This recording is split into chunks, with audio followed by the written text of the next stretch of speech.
Korang nak dengar bunyi dia macam mana? Meh, aku belanja satu kali. Oh, syadu guys, syadu. Kaliper Brembo. Oh, kereta nasib baik. Hari ni kita ada satu motor baru masuk. Didatangkan dengan fork Olin dan kaliper Brembo 4 piston. Panigale V4S. Dengan nama pun korang dah tahu dah. Tak payahlah nak cari-cari lah. Ni Ducati. Terbaik punya. Enjin 1103cc.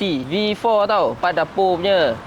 Dengan kuasa kuda sebanyak 216 horsepower. Dan 121 Nm top. Mencanak mat korang pergi. Sekali pulas je tinggal orang belakang. Tapi aku yakinlah korang tak duduk je dengan orang belakang. Betul tak?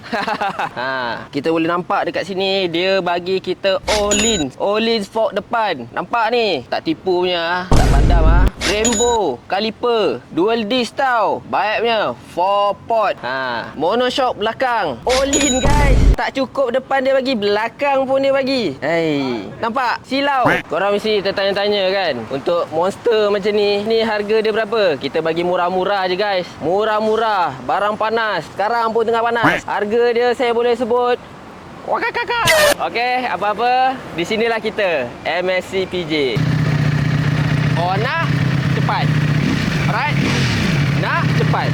Oh, nak cepat. Nak cepat. Kalau lambat, nak cepat. Lambat ya.